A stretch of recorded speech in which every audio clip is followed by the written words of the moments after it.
And I think it's Michael Jordan, the best looking, the best player, the most relentless. And then I think it's LeBron James. Steph Curry's close, but in his prime, LeBron's in his. Sorry, LeBron wins. So my take is there's only been 3. Kareem wasn't, Wilt wasn't, Duncan wasn't. They weren't. And the other thing is, it's not just about going to Duke or playing for a big brand. There are 2 things that matter. An aura. Jason Tatum doesn't have it. And we can't ever question that you shrink in big spots. In the gold medal game, Jason Tatum had 2 points. Game before, he was a coach's decision, do not play, when he played with the best players in the world. Secondly, Jaylen Brown wins MVP of a conference finals and the finals. They traded Marcus Smart because he was taking the ball out of his hands. I love Jason Tatum. I think the league thought Zion could be... Everybody knows that about you. Okay. I thought Zion had a chance. But he just wasn't because, and I don't really blame him, because they come into the league at 19 years old, he wasn't mature enough. Ja had a chance. He just wasn't ready for it. That the league mostly doesn't need it, hasn't had it, and Tatum's not it.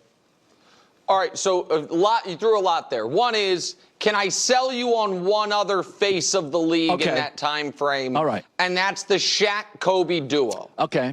I think but after Michael, before LeBron, I thought the Shaq-Kobe collective with the Lakers was the face of the league, if that exists. But it's a very, very short list. And I actually talked Tatum, because who's a huge Jason Tatum fan, is my son DeMonze, who co-hosts the podcast I do, and we were talking about that actually this morning. And about why Jason Tatum online in particular seems to get so much criticism from America's honesty broker, gets so much criticism. And I think there is a feeling, and it might be unfair, it is just a feeling, of a little inauthenticity that people don't wrap their arms around.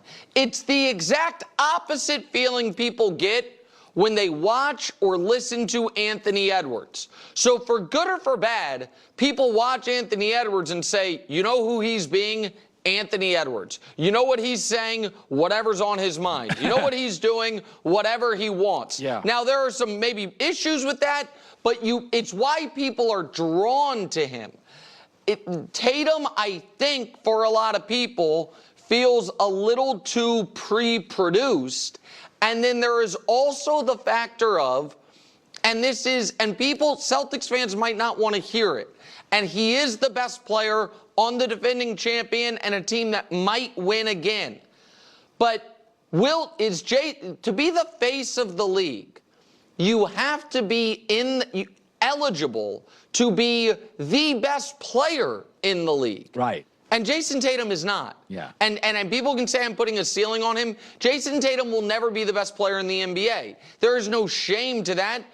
Kevin Durant, who has reached heights Tatum has not, and I think will not, never was the single best player in the NBA. There's only like 16 guys across history who have ever been the hands-down best player at any given moment in the NBA. So Tatum's right.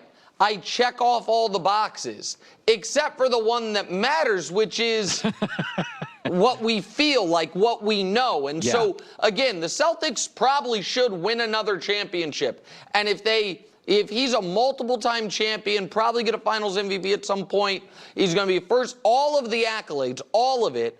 But that doesn't mean that you're going to be on a list alongside of LeBron, Kobe, Shaq, Michael, Magic. Again, it's a very, very short list. So I agree with you on that. Okay, so finally, Shedeur Sanders. So, I said most of the time in my life, the corporation or the organization has the leverage over the employee. But when you're the Giants or Cleveland or Tennessee, in Shedeur Sanders' interviews, he grew up rich. He's even richer now with NIL. You're awful. He's talented. And he would probably rather drop to a good team. I don't want to hear in the combine that he came off as, a little standoffish. Well, maybe because he'd rather you pass on him and go to a better team. And my take is the world changes. The culture changes. I mean, Mike Krzyzewski's like, I'm not doing one and done. And then he realized he was getting beat by guys that one and dones. And Mike Krzyzewski said, okay, I'm doing one and dones. The culture has changed. Players come in now as millionaires. Owners in the NFL are billionaires. They're more impulsive. They fire coaching staffs. I don't want to hear that Shedeur Sanders didn't bow to you. These kids come in with sometimes more leverage than the team. So I have maybe the most odd Shedeur Sanders opinion of anyone, which is I have zero off-the-field concerns and a ton of on-the-field concerns.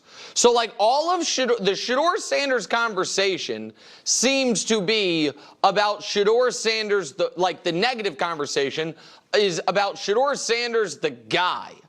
And from everything I have seen, from everything I've heard from people who actually know him, from watching him in the spotlight, I'm like, I think this kid has handled obscene fame, a ton of wealth, and a huge spotlight about almost perfectly. Not perfectly. There were last year when kids were transferring out, a few tweets I think he would want back. Yeah. But given where he's at, the scrutiny, his dad, his brothers, all of it, I think Shedeur Sanders, the leader, the intangibles, all that stuff, is super high marks. I just worry about Shedeur Sanders, the quarterback, and whether or not he had, like what I saw from him at Colorado, which Coach Mangini mentioned this, I thought it was a good point. It felt like a lot of the potential red flags you saw occasionally from Caleb in college, you saw a lot of those same ones with Shedeur without nearly as many of the, oh my God, what did I just see type of wow throws. And so I would not be worried about drafting Shedeur at all because I think he's arrogant or character or any of this nonsense, which really just means confident, in this case, rich, young, black kid. Like that part I think is ridiculous. I do have legitimate concerns about whether or not if the quarterbacks in last year's class were in this year's class, would Shedeur be the sixth quarterback off the board? Yeah. Would Caleb, Jaden, Drake, Cam Ward this year, and J.J. McCarthy all go ahead of him? Maybe. That to me is far more legitimate than any of this arrogant stuff. Nick Wright. All right. That was good stuff.